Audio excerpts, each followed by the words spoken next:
አጎሬ አጎራዎች እጅግ የሚያስፈሩ እንግዳ ልማዶች ያላቸው በቁጥር አናሳ የሆኑ አደገኛ የህንድ ጎሳዎች ናቸው። እምነታቸውም አጎሪ ይባላል። ምንድነው? በእምነታቸው ውስጥ በሚደረጉ ወጣ ያሉና አደገኛ ልማዶች የተነሳ ከሌሎች ሰዎች ጋር ተቀላቅለውም አይኖሩም። ይህ ብዙዎች የሚጸየፉት የአጎሪዎች እምነት ከቡዲዝምና ሂንዱይዝም ጋር ተመሳሳይነት አለው። ሆኖም አጎሪዎች በርካታ አስደንጋጭና እንግዳ የሆኑ የአምልኮ ሥርዓቶች አሏቸው። በእምነታቸው ቁሳዊነትንና ፍቅረ ነዋይን ኃጢአት ነው፣ ፈጣሪም ዘንድ የሚያስቀጣ ነው ይላሉ። ይህ ታዲያ በሌሎች እምነቶችም ኃጢአት ስለሆነ ምንም አያከራከርም። ቁሳ አፍቃሪነትን ላለመለማመድ ሲሉም ጥቂት ሽፋን እንጂ ልብስ አይለብሱም። ይህም ብዙ ላይ ያስገርም ይችላል። ታዲያ አስደንጋጩ ልማድ ከዚህ ይጀምራል። አጎሪዎች ከመካከላቸው አንድ ሰው ሲሞት ሰውነቱን ለልብስ መስሪያ ሊያውሉት፣ ወደ መሠዊያነት ሊለውጡት፣ አሊያም በጣም በሚዘገንን መልኩ ሊበሉት ይችላሉ። የማይበላውን የአካል ክፍል ደግሞ ወንዝ ውስጥ ይጥሉታል። ይህንን የምናደርገውም ሁላችንም አንድ ቀን ሟች መሆናችንን ለማስታወስና እውነታውን ለመጋፈጥም ጭምር ነው ይላሉ።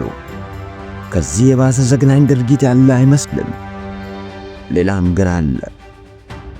የሰውን ጽዳጅ ቆሻሻ እንደ ሽንትና ሰገራ ያሉትን ይመገባሉ። በጌታ ወየ ይህ ሙታንና አጥንትን ለጌጣጌጥ መጠቀማቸውም ሌላው አስፈሪ ልማዳቸው ነው። ለሌላው ዓለም እጅግ አስፈሪ ይሁን እንጂ ለአጎሪዎቹ እነዚህ ድርጊቶች አማኞችን ለማስፈራራት የታሰቡ አይደሉም። ነገር ግን ፍርሃትን ለመስበር እንዲሁም በቁሳዊ ዓለም ውስጥ ያለውን ነገር ሁሉ ጊዜያዊ መሆኑን ለማስታወስ ነው። አጎራዎች ከሙታን ጋር በመኖር ወደ ሞት የቀረቡ ያህል ስለሚሰማቸውና ራሳቸውና ሌሎችንም ስለ ሞት ያለማቋረጥ ለማስታወስ ሲሉ በመቃብር ስፍራ ይኖራሉ። በፈጠራቸው አምላክ ተመልከቱት። ይሄ ዘመን ይሄ ቁጣ ነው። ይሄ ዘመን አይደለም። የኑዋውቢያን እንቅስቃሴ በአንድ ወቅት ድዋይት ዮክ በሚባል የእስልምና እምነት ተከታይ በነበረ ሰው የተጀመረው ይህ እንቅስቃሴ ሌሎች ጥቁር አሜሪካውያን ሙስሊሞችን በዩናይትድ ስቴትስ ውስጥ በአንድ ላይ ሰብስቦ ነበር እንቅስቃሴውን የጀመረው። ነገር ግን ከተወሰነ ጊዜ በኋላ በትምህርቱና እምነቱ ላይ ከሌሎች ሃይማኖቶች ውስጥ ሐሳቦችን በመቀላቀል መለወጥ ጀመረ። በመጨረሻም የሙስሊሞችን መሠረቶች ሁሉ ሙሉ በሙሉ አስወግዶ በምትኩ በሌሎች መርሆች ተካ። በዩፎዎች በጥንታዊ የግብፅ እምነትና ጥቁሮች ላይ ብቻ ያተኮረ እምነት ነው። ራሳቸው የተባበሩት የኑዋውቢያን ሕዝቦች ብለው የሚጠሩ ሲሆን እምነታቸውም ሚስጥራዊ በሆኑ ዩፎዎች፣ ኢሉሚናቲዎችና በሌሎች የተለያዩ ሴራዎች የተሞላ ነው።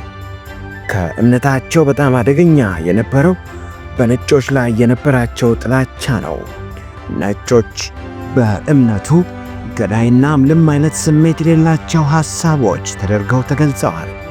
በመጨረሻም የዚህ እንቅስቃሴ መስራች በሕገወጥ የሰዎች ዝውውር ወንጀልና ሌሎች ወንጀሎች ጥፋተኛ ተብሎ 135 ዓመት ተፈርዶበታል።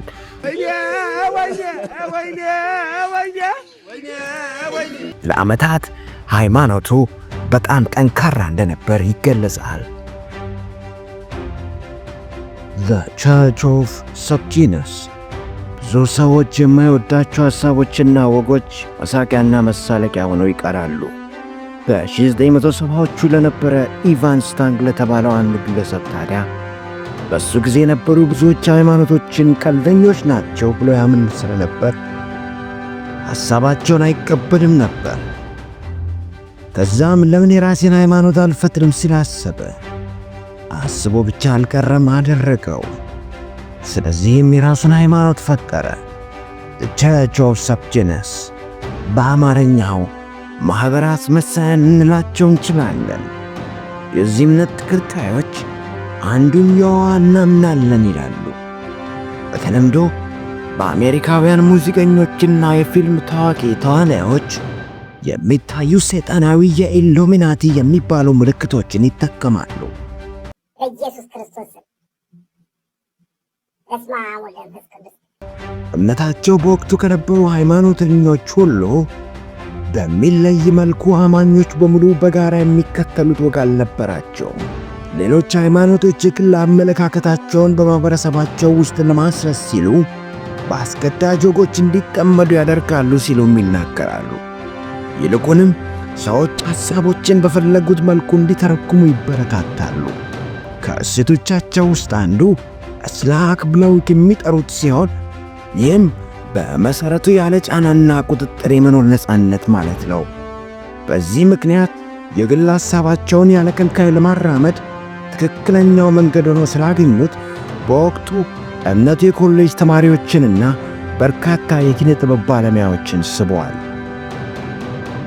የልዑል ፊሊፕ አምላኪዎች። ይህ እምነት በአውስትራሊያ አቅራቢያ በምትገኘው ቫኑዋቱ በታና ደሴት ላይ በሚገኘው የአዋሊን መንደር ውስጥ የሚገኝ በጣም ትንሽ ሃይማኖት ነው።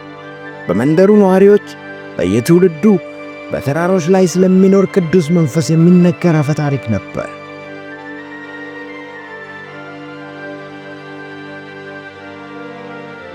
በዚያ አፈ ታሪክ መሠረት ይህ ቅዱስ የተባለ መንፈስ አካባቢያቸውን ለቆ ወጥቶ በአዲስ ሌላ ደሴት ለመኖር ሄዶ አንዲት ኃያል ሴትን አግብቶ የሚኖርና ከመሄዱ በፊትም ተመልሶ እንደሚመጣ ቃል የገባ ሰው ነው።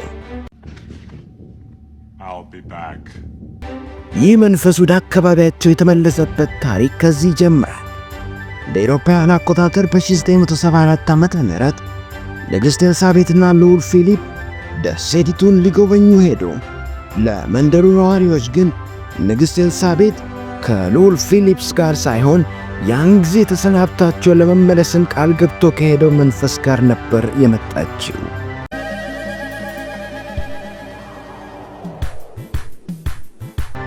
በታላቅ አክብሮትና ፍቅርም ተቀበሉት። ከጉብኝቱም በኋላ ለማስታወሻ ይሆን ዘንድ ልዑል ፊሊፕ ለመንደሩ አለቃ 3 ፎቶግራፎችን ላከለት። የመንደሩ ሰዎች ግን እንደ ተራ ፎቶግራፍ ሳይሆን እንደ ቅዱስ የአምልኮ መገልገያ ተጠቀሙት። ምን ይባላል? ይህ ሁሉ ሲሆን ታዲያ ልዑሉ እየተመለከ እንደሆነ አያውቅም ነበር። በኋላ ላይ ግን ተረድቶ አልፎ ተርፎም ከእነሱ ጋር ወዳጅነቱን ቀጠለ።